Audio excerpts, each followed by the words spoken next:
Dracula. We all know Dracula. Big, scary guy in all the movies. Sucks blood. You know, that guy. Well, did you know he was a real person? Yeah, actually he looked like this. Swell guy. Not so much the blood-sucking type, but he did have a few unique quirks to him. Led a couple armies, fought in a few wars, and he had a very interesting way of torturing thousands and thousands of people. He was better known as Vlad the Impaler, but I'll let her explain.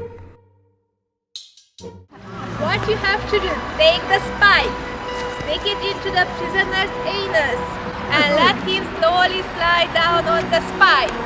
But then you need to have some really good anatomy knowledge, because this is a long torture. Your prisoner has to be alive for at least 3 days on the spike.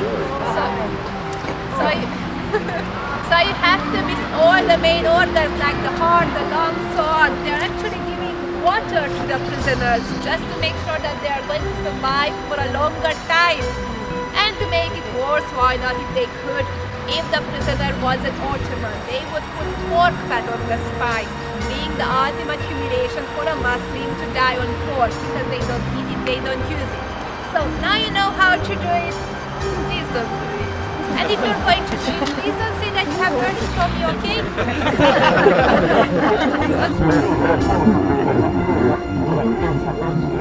You're laughing, but nobody's saying okay. This is not good. Yeah.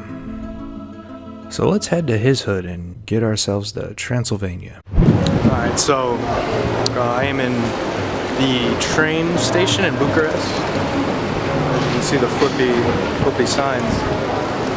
Look at that. That's pretty cool. But anyways, to get here, if you're trying to go to another city, you want to take the metro to the Guarda de Nord station. And now we're here. Well, I'm here in the train station. I got about 2 hours before my train. This place right here, aspettare. I mean, aspetta means wait in Italian, so I'm gonna guess that's a waiting room. Go in here and wait for a bit. Yeah, it's a waiting room, so just look for that. We got 2 hours to kill it. Okay, so I'm here. My train to Brașov.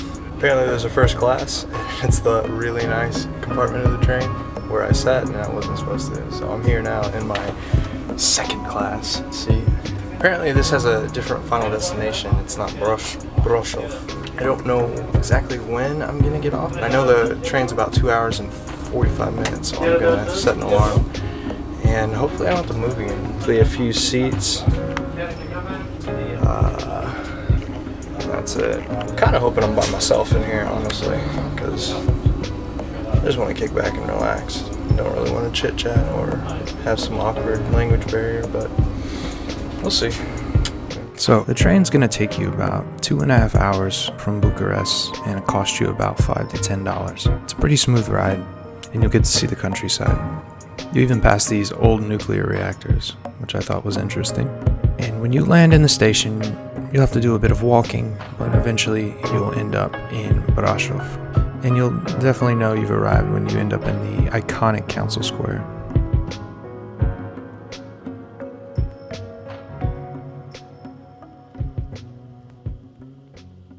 Alright guys, what's up? I am checked into my hostel. It's a really nice hostel, by the way. Boemia? B-O-E-M-I-A hostel. But I just want to make a quick note of, since I'm on a budget now, food. Things you can get for cheap in Romania. These bakeries. This is a strudel. This was 50 cents. I don't even know what it tastes like. Oh, sweet. Apples inside. And since it's a bakery, 4-cheese pizza, $1. Not too bad. Now this is the kicker. This is what you need. This is Brașov beer. Don't ask me to pronounce it. This was $2. And this is a 2.5 liter thing of, this is bigger than a 2 liter of Coke. Alright, this is what I need today, because it's cold, it's rainy, it's wet. I'm gonna eat my pizza and drink my beer. do some work on the computer, and then tomorrow's a new day. So, after I got settled into my hostel, the next day I decided to go on one of those free walking tours that gives you kind of a explanation of the history of the town you're in. And on all these tours, you're definitely expected to tip at the end. But this tour was really interesting. They take you by the Black Church, which is probably the most distinctive landmark in all of Brașov. It is a really cool looking church, definitely picturesque, and this thing is old. The exact date isn't sure, but it was built in either the late 1300s or somewhere in the 1400s, which makes it far older than the United States as a country. And this thing has been damaged and rebuilt many times because of all the wars and raids that have gone on in this town over the last hundreds of years. But it is a really cool Gothic style church in a small town in the mountains. You can actually go inside and take a tour as well. It'll cost you about 12 lei or $3. And I will say our tour guide was great. She was hilarious and very knowledgeable. But they'll take you around some of the interesting locations in the city. So they even take you through one of Europe's narrowest streets, which is literally only 53 inches across at the widest part, which I think you can hardly consider a street. But back in old times before cars were a thing, firemen used to use this route to get through the city quickly. So technically it is a street. A almost 4-foot wide street, but a street nonetheless. She'll talk about all the wars that have happened in this region, old stone fortifications that have been around for quite a long time. They used some rocks from an old citadel which was situated on top of the mountain, tear down the citadel, build the walls. And for sure you remember the old fortified countries that aren't even around anymore, like Wallachia, the Ottoman Empire, the Soviet Union. So much has happened in this little region. You even get to check out some of the medieval gates, like Catherine's Gate, that's still around to this day. And there is a cable car that is up in the mountains, which I actually did not go and do, but just something to keep in mind if you decide to go. It's 17 lei round trip, or about $4.50. And of course she will go into detail about the most iconic thing in this region, which is Dracula, or Vlad the Impaler. Now there was more on this tour that you could check out, but seeing as it got dark out and I did not have a jacket because I had just come from Portugal, I started freezing, so I went back to my hostel early. I gave her a tip and told her thanks for the amazing tour. Now, the city itself is great, but there is also a ton to do outside the city, and we'll talk about the most famous thing this area is known for first, which is supposedly Dracula's Castle. Now, Dracula's Castle, or Bran Castle, I'm just gonna break it to you. It has nothing to do with Dracula or Vlad the Impaler whatsoever. It's pretty much certain that Vlad never stepped foot in this place. The truth is, as the stories of Dracula were coming out, this just looked like a good place to model what his castle would be. After the book became popular, Bran Castle was basically marketed as Dracula's Castle. Now, I'm not saying you shouldn't go to Bran Castle.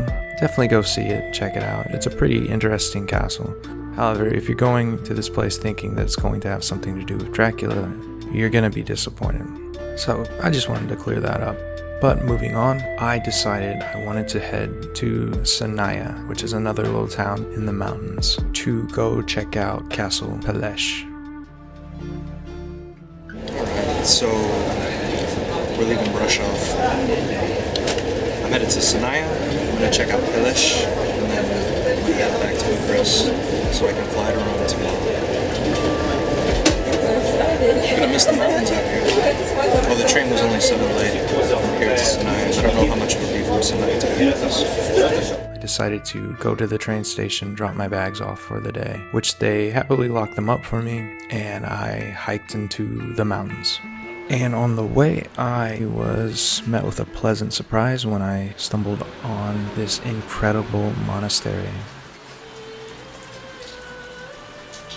It only costs you about 5 lei for the entrance fee, which is right around $1. And the layout of this place is quite simple. The first place you'll most likely approach is the Great Church, which is easily recognizable by the carvings and paintings around the entrance. And inside is a beautiful Orthodox Christian style altar where people go for prayer. And right outside of there, there's the iconic bell tower, along with the museum, which was not open when I was visiting. And on the other side, there is a beautiful courtyard that contains the old church, which is an incredibly beautiful Byzantine-style church, covered in old paintings and murals. The entranceway looks like something ancient. This is how you go to hell right here. All the way down into the gates of hell. And inside, there's an altar and every wall is covered in artwork.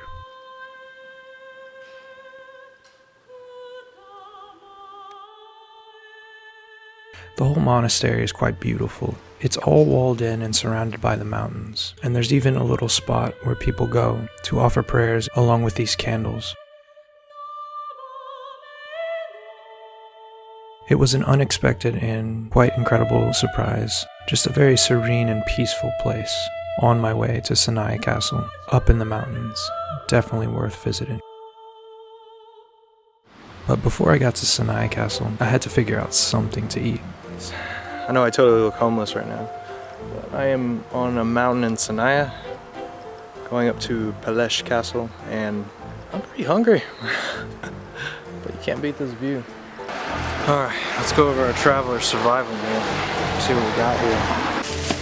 Big stale bread, about 20 cents. Look at this. Salami, $1.25. Top it off, some quarter tomato sauce. And that is what I'm going to eat because I am starving and I don't want to pay restaurant prices.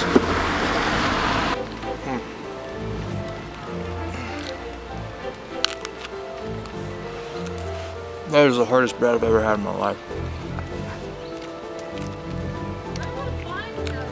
Eating lunch in the rain. Not bad. Could be worse. But after quite a long hike, I made my way up the rest of the mountain so that I could check out Castle Peles. I will say, the view of this place is spectacular. One of the most incredible views on the mountains you could ever ask for. The place was absolutely gorgeous, so I decided to take the tour, and I just wanted to give my thoughts on that. Alright, what's up? So I just finished my tour of Peles, and cool place. But my thoughts on the tour were, the tour's okay, you know. I don't honestly think it's very necessary if you're into the history, because basically the only thing they talked about was how many jewels and guns and where this furniture was from. And for me, I wanted to know like the story of this place, and I don't feel like I got it. So that's just a little honest truth for me. I know there was a different tour you could take, like the Grand Tour. I don't know if that would have been any different, but for me, looking at how expensive stuff was and ooh, gold laced this and silver this, it doesn't really mean much to me.